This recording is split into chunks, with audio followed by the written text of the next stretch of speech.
Something is quietly dismantling one of Canada's oldest industries.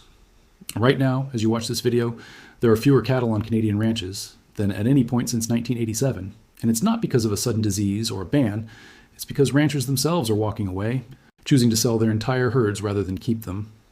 But here's the twist that nobody talks about. Beef prices are at record highs. So why would anyone abandon an industry when meat is more valuable than ever? Stick around because the answer will shock you, and it affects what you pay at the grocery store. The numbers tell a disturbing story. In July 2024, Statistics Canada released figures showing the national cattle population had dropped to just 11.9 million head.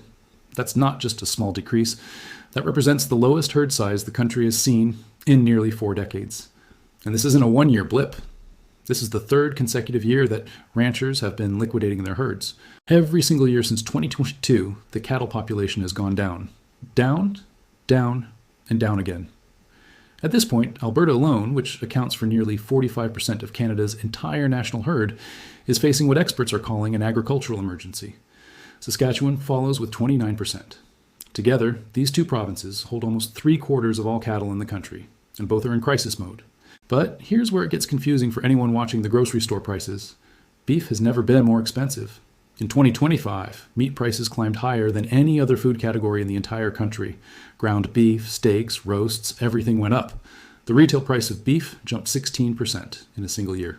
And economists are telling us these prices will stay high, maybe even climb more throughout 2026. So if beef is worth so much money right now, if prices are breaking records, why are ranchers selling off cattle instead of holding on to them? Why would you give up something that's becoming increasingly valuable? The answer reveals a broken system that even record high prices cannot fix. The Canadian beef industry used to be a cornerstone of the national economy. From 2020 to 2022, the cattle and beef sector contributed $24 billion to Canada's GDP. That's not a small industry. That's a massive economic engine powered by families who have been ranching for generations. Alberta, in particular, built its identity around cattle production. But that identity is being erased in real time. Thousands of ranchers are making the same devastating choice every year. They're not choosing to stay in the business and rebuild. They're choosing to cash out completely. What happened? What went so catastrophically wrong that even billion-dollar prices can't keep ranchers in business? The answer begins with something that fell from the sky in 2021, and it never really came back. Drought. Not just any drought. An extreme, prolonged drought that started in 2021 and has persisted in various regions right through 2024 and into 2025. This wasn't a single bad year. This was a pattern of dry conditions that created a cascading crisis across the entire industry. The pastures that used to feed cattle turned brown. Dugouts that should have held water ran completely dry. In some areas, hay production fell to about 1/4 of normal levels. Water, which is absolutely essential for cattle ranching, became scarce. And when water becomes scarce, ranchers face an impossible choice. The immediate response from ranchers was to sell cattle they couldn't feed. But selling is expensive. You have to transport them, process them, deal with market logistics. So they didn't sell random cattle. They sold their breeding stock. They sold their heifers. They sold their young females that would have produced the next generation of calves. This is the crucial detail that determines whether an industry recovers or collapses. When you sell your breeding animals, you're not just dealing with this year's shortage. You're destroying your capacity to rebuild. It's financial triage where the patient doesn't survive. Even as conditions improved slightly in some areas in 2024, ranchers didn't suddenly start keeping more heifers for breeding. The damage had already been done. The financial stress was too deep. Feed costs had skyrocketed. Before drought hit, ranchers were already dealing with pandemic-affected supply chains that made everything more expensive. Then the prices got worse. Feed prices tripled. Fuel and energy costs climbed. Labor became harder to find and more expensive to hire. Transportation costs went up. Rent for pasture land increased. Every single input cost for running a ranch doubled or tripled.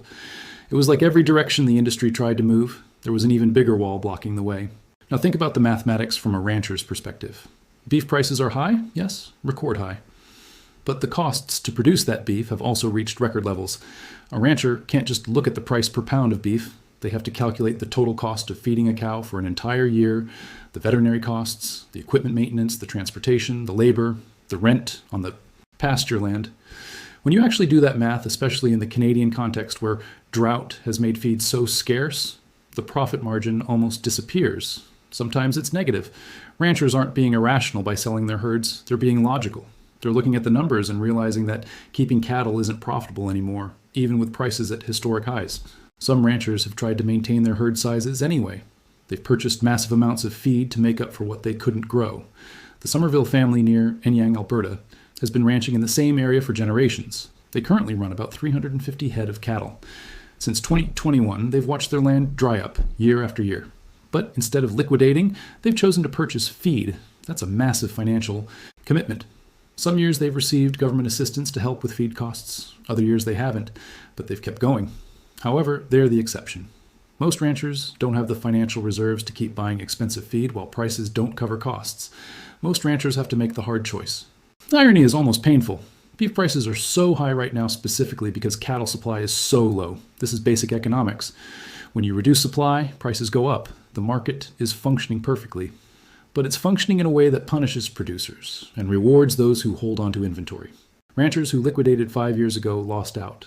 Ranchers who held on hoping prices would rise have some profitability right now, but the window is closing. Because if you don't have breeding cattle, you can't hold inventory. You can't participate in this high-price market for the long term. You're just a seller once, and then you're out. This creates a vicious cycle that's almost impossible to escape. Drought forces ranchers to sell cattle. Selling cattle reduces supply across the country. Reduced supply drives prices higher. Higher prices tempt the remaining ranchers to sell more to cash in on the high market. But selling more means fewer breeding animals. Fewer breeding animals means lower future supply. Eventually, you reach a point where the cattle supply is so constrained that recovery becomes extremely difficult. And that's exactly where Canada is right now. The herd has contracted so severely that even if every rancher wanted to rebuild tomorrow, it would take 5 to 7 years minimum to get back to normal production levels. The problem isn't just drought anymore, though drought continues to ravage certain regions.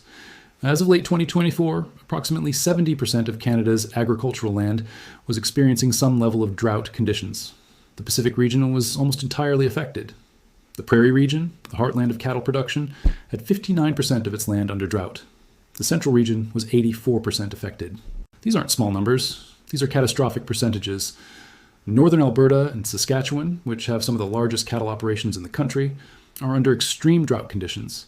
And some ranchers are beginning to wonder if this is now the new normal. What if drought isn't a temporary crisis anymore?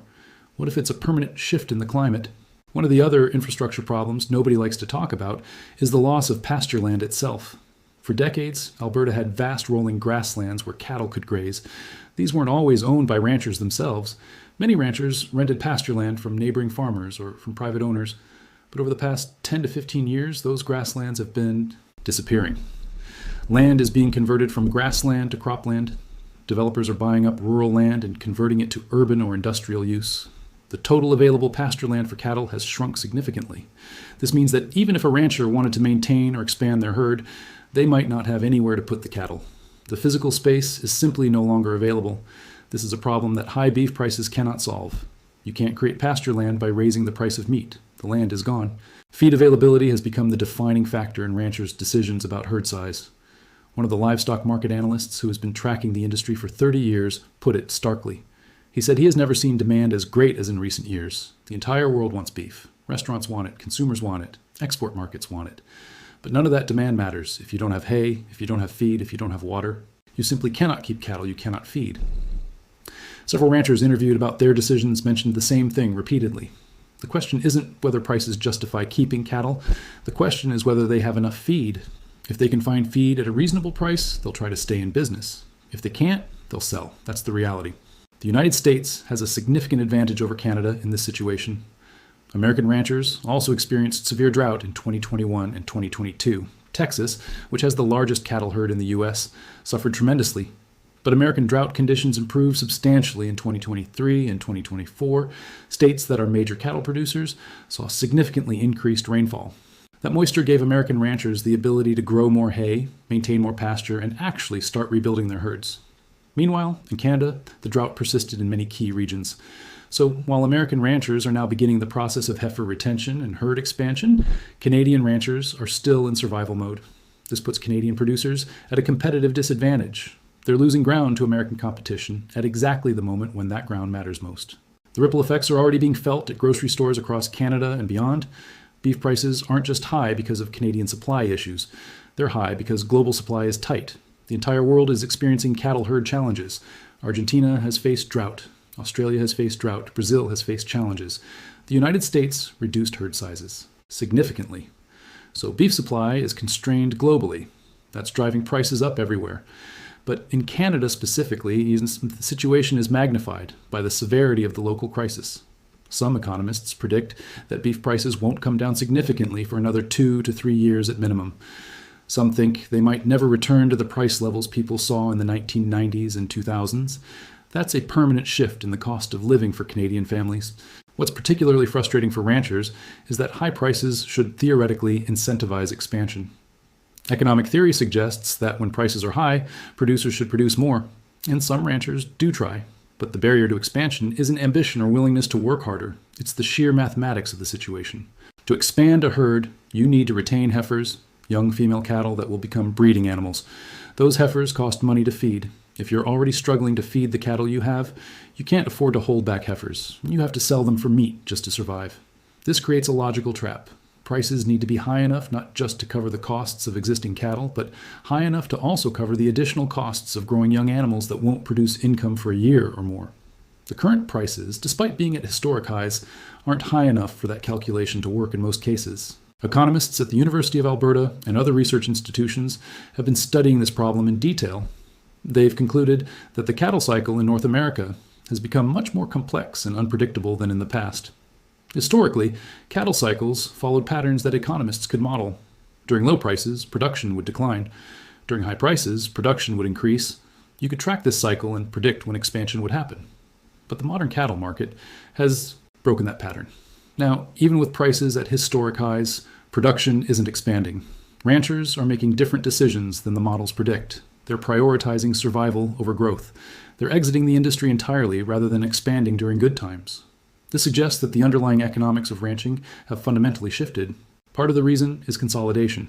The ranching industry has been consolidating for decades. Large operations can survive stress that would destroy small family ranches. A huge corporate ranch with thousands of cattle can absorb losses on some animals. A family ranch with 200 head cannot. So as smaller operations exit, the industry becomes more concentrated. The family ranches that used to define rural Alberta and Saskatchewan are disappearing.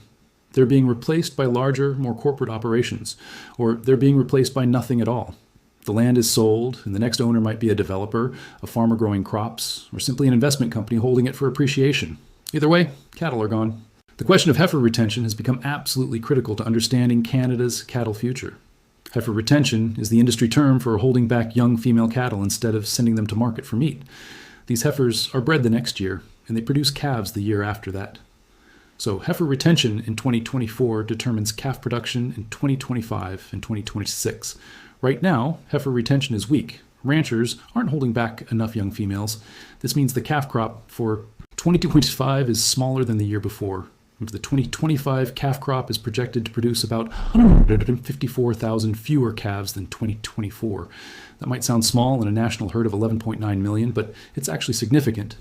Every single calf that doesn't get born represents lost future production that you can never get back. You can't suddenly increase calf production next year to make up for missing calves this year. The biology of cattle ranching doesn't allow for that. Ranchers are acutely aware that beef prices, while high, come in cycles. The last time beef prices spiked this dramatically was in 2014 and 2015. That was also driven by low supply. And ranchers remember what happened. After prices peaked, they crashed. People who expanded their herds aggressively during the 2014-2015 peak got hit hard when prices fell. Many lost significant money. So now, even with prices at record levels, ranchers are gun-shy about expansion. They remember the previous cycle. They're worried about being caught with too many cattle when prices inevitably fall. This fear is actually rational. It's based on experience. But it also means that the opportunity to rebuild herds during this high-price window is being missed. Some ranchers have tried different strategies. They've invested in infrastructure to become more efficient. They've implemented rotational grazing systems that improve soil health and reduce water waste. They've invested in solar pumping systems to draw water from groundwater reserves instead of relying on rainfall. They've used electric fencing to manage cattle movement more efficiently. These innovations help, but they're not magic bullets. They reduce costs somewhat, but they don't solve the fundamental problem. Feed is still expensive. Water is still scarce in many areas. The land itself is still constrained. You can optimize your operation, but you can't optimize away a drought. The federal government has provided some assistance to ranchers during the crisis. There have been drought relief programs, hay import programs to bring cheaper feed from the U.S., and financial support in some cases. But ranchers and economists agree that government support has been insufficient. It's been inconsistent, sometimes available one year and not the next. And it's never been enough to completely offset the economic damage that drought and high input costs have caused. Ranchers feel abandoned by government policies that don't recognize the severity of the crisis or the unique challenges they face. Other agricultural sectors receive more consistent support. But cattle ranching has been left to fend for itself mostly. The export market provides another complication. Canada's beef is partially exported, sent to the United States, Japan, and other countries. International trade policy affects cattle prices. When the United States imposes tariffs on beef from other countries like Argentina, Brazil, or Australia, it changes the dynamics of the global market. This increases demand for Canadian beef, which would normally be good. But if Canadian ranchers don't have enough cattle to export, they can't benefit from this demand. Meanwhile, trade tensions create uncertainty. Ranchers make multi-year decisions about herd size based partly on export expectations. When trade policy becomes unpredictable, those long-term planning decisions become riskier. One factor that many people don't think about is the role of the meatpacking industry in this crisis. Tyson Foods, the largest meatpacker in North America, announced in 2025 that it was closing a major beef plant in Nebraska and reducing operations at a Texas facility. This has ripple effects all across the supply chain. If packing capacity shrinks, even with lower cattle numbers, it creates bottlenecks. Ranchers can't get their cattle processed. They can't get their product to market. This creates additional stress and uncertainty. A healthy beef market requires not just cattle producers, but also packing facilities, distribution networks, and retailers. When one part of that chain breaks down, the whole system suffers. The packing industry's struggles have their own causes, primarily tight margins on beef production. But ranchers end up paying the price anyway. There's also the issue of disease risk, though it hasn't yet caused major problems in Canada. The United States is dealing with the threat of New World screwworm, a devastating pest that could potentially enter from Mexico. If this disease reaches major cattle-producing areas in North America, it could accelerate the crisis significantly. Diseased animals have to be culled. The costs of treatment and prevention would be enormous. This kind of threat hangs over the industry like a dark cloud. It adds to the uncertainty that ranchers are already feeling. Some are choosing to exit now, rather than risk being caught in an industry-wide catastrophe later. Looking forward, the recovery timeline is genuinely grim. Even if moisture conditions improve dramatically starting next year, even if drought ends immediately, recovery would take 5 to 7 years minimum. Here's why. Right now, there are fewer breeding animals than at any point in decades. Those breeding animals are older on average because ranchers have been culling their herds. Older animals have shorter productive lifespans. The number of calves being born is declining. You need those calves to grow up, reach breeding age, and start producing offspring of their own. That process takes 3 to 4 years minimum. So even if you start rebuilding today with perfect conditions, the national herd won't reach previous levels until somewhere around 2031 or 2032 at the earliest. And that recovery assumes conditions cooperate. It assumes no new droughts, no major disease outbreaks, no major trade disruptions, no collapses in input supply. It assumes that ranchers who have exited don't stay exited, that the land used for ranching stays available for ranching, that the meatpacking industry stabilizes. That's a lot of assumptions. Some economists think recovery might take even longer. Some think certain regions might never fully recover because the land use has permanently changed. The implications for consumers are significant. Beef prices will remain high and possibly increase further throughout 2026 and beyond. The structural shortage of cattle means this isn't a temporary price spike driven by temporary supply constraints. This is a longer-term structural shift. Families that have enjoyed affordable beef as a regular part of their diet might need to reduce their consumption or find it in their budget less often. This affects food security and nutrition, particularly for lower-income families who rely on affordable protein sources. A roast that cost $20 5 years ago might cost $50 today. That's not a minor inconvenience. That's a meaningful change in household economics. Industry economists point out something else that's often missed. The price of beef at retail includes many factors beyond the rancher's share. There's the cost of packing, transportation, storage, distribution, retail markup. The rancher only gets a portion of the retail price. When beef prices double, the rancher's income doesn't double. It might increase by 30 or 40%, while consumers see a 50 or 60% price increase. This means the gap between what consumers pay and what ranchers receive is widening. The entire middle of the supply chain is capturing more value. This creates a perverse situation where consumers are paying record prices, but ranchers still don't have enough margin to expand. This benefits food processing companies and retailers, but not the people actually producing the cattle. Some ranchers are exploring alternative approaches like selling grass-fed or regenerative beef directly to consumers. But these approaches work only for some operations and aren't scalable to feed an entire country. The country needs large-scale cattle production. Small-scale alternatives are interesting experiments, but not solutions to the fundamental crisis. Climate change adds uncertainty. Scientists suggest drought patterns might be part of a longer-term shift in precipitation for Western Canada. This makes long-term planning almost impossible for ranchers. By 2025, some ranchers were beginning to hold back slightly more heifers, suggesting a possible path forward. Prices remained strong enough to cover costs in many cases. Feed conditions improved in some regions. The industry seemed to be stabilizing, perhaps at a lower level. Whether genuine recovery happens depends on factors beyond ranchers' control: weather, global trade, input costs, policy decisions, and the structural economics of ranching. The story of Canadian ranchers walking away from the herd is fundamentally a story about the fragility of food systems. A system that can feed a country shouldn't be so vulnerable to a few years of drought. A system where record high prices still don't incentivize. Expansion suggests that something deeper is broken. It suggests that the ranching industry as currently structured, with current cost structures and current market dynamics, might not be sustainable. Some people believe this will force systemic change, that it will drive innovation and transformation in how cattle are raised and beef is produced. Others think it will simply result in a smaller Canadian cattle industry, more imports of beef, and higher food prices that don't go down again. What's certain is that the ranches that stood in the prairies for generations are becoming fewer. The families that built their lives around cattle are leaving the industry. The land they used for pasture is being converted to other uses, or simply abandoned. This is happening not because individual ranchers are making bad decisions, but because the entire economic system has shifted in ways that make cattle ranching unviable for most producers. Beef prices at record highs should indicate economic success. Instead, they indicate a system in crisis where production is collapsing, consumers pay more, and producers still can't survive. That contradiction is the heart of this story. And as long as that contradiction persists, Canada's ranchers will keep walking away from the herd.